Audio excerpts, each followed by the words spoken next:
Welcome to another deep dive. Today, we're going to be diving into the world of high-stakes risk takers, the folks who shape our world in ways we might not even realize. Yeah. And our guide for this journey is none other than Nate Silver. Oh, silver. You might know him as the numbers whiz who called the last few elections. Right. But get this, he started out as a professional poker player Wow. and later became a media entrepreneur. It's true. And what's remarkable is how Silver connects the dots between these seemingly disparate worlds. Right. He argues that this willingness to embrace risk to make decisions with limited information, it's not just for gamblers or Wall Street hotshots. Yeah. It's the driving force behind innovation and progress across all sorts of fields. Okay, so let's unpack that. Silver kicks things off with an industry known for high-stakes decisions. Venture capitalists. Venture capitalists. We're talking about folks like Peter Thiel, Right. who are willing to back a company that might not even exist in 5 years. And what's fascinating is how they approach risk.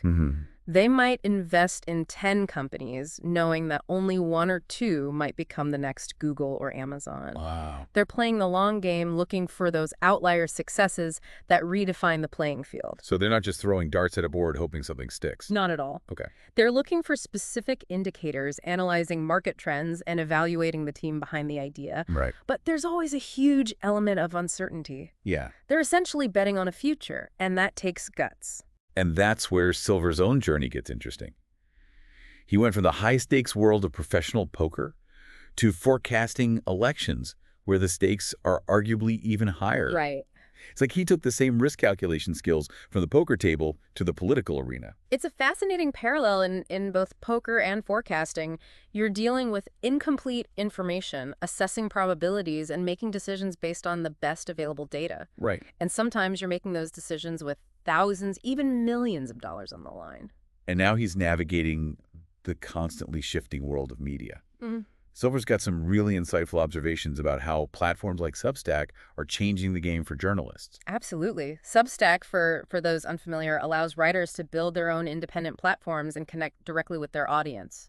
It's a stark contrast to the traditional media model, where journalists often work within the constraints of large corporations. It's like the Wild West of journalism out there. Right. Creators setting their own rates, building their own brands, answering directly to their subscribers. Yeah. It sounds empowering, but it has to come with its own challenges, right? It doesn't pounce at all challenges. Silver points out that while this model offers independence and potentially greater creative control, Right. it also introduces a new set of pressures. Oh. Instead of answering to editors and publishers, these independent journalists are now beholden to their subscribers. Right. And that can create a different but very real set of conflicts. Because if your income is directly tied to your subscribers, there's that pressure to give them what they want, even if it's not always the most important or insightful information. Right. It makes you think about the balance between chasing subscriptions and delivering quality journalism. Exactly. Silver argues that just because a topic is popular or generates buzz doesn't necessarily mean it's the most insightful or impactful. Right. He even suggests that the topics that resonate most with audiences aren't always the ones that deserve the most attention. It's like that old saying, if it bleeds, it leads. Right. Sometimes the most sensational stories aren't the ones that give us the full picture. Yeah. And with the rise of platforms like Substack, where the audience directly dictates what they're willing to pay for, how do we ensure that quality journalism, the kind that challenges our assumptions and holds those in power accountable, Right. doesn't get drowned out in the noise? That's the million-dollar question, isn't it? And it's something Silver grapples with in his own work. He talks about the constant calculations involved in navigating this new media landscape, weighing what resonates with readers, Right. what's financially viable, and what aligns with his own values and journalistic integrity. It's that constant balancing act, right? Yeah. Trying to build a sustainable business while staying true to your principles. Exactly. And for us as consumers of information, Right. it highlights the importance of being discerning readers and listeners. Yeah. We can't just passively consume whatever comes across our feeds. Right. We need to be critical thinkers, questioning the information we encounter, considering the source, and seeking out multiple perspectives. It's about understanding the motivations and incentives at play. Like, why is this particular story being told? Right. And who stands to benefit from it? Precisely. And that brings us back to Silver's central point about risk takers. Okay. They're the ones shaping our world, from the technologies we use to the information we consume. Right.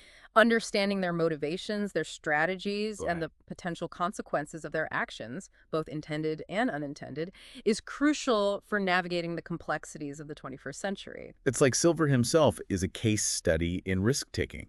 He is. He went from professional poker to predicting elections, and now he's at the forefront of the evolving media landscape. Right. He's constantly pushing boundaries and challenging the status quo. And he reminds us that sometimes the biggest risk is not taking any risks at all. That's a good point. Whether it's pursuing a new career path, starting a business, or simply speaking up for what we believe in, embracing calculated risks can lead to incredible rewards. So what does this all mean for us? I think the takeaway here is that we're all players in this high-stakes game, whether we realize it or not. Yeah. We need to be informed, discerning, and willing to think critically about the world around us, Absolutely. and maybe even a little bit daring. Right. A little bit daring. After all, the future belongs to those who are willing to embrace uncertainty and take a chance. I love that. On that note, we'll leave you with that thought. Thanks for joining us for another deep dive. Until next time.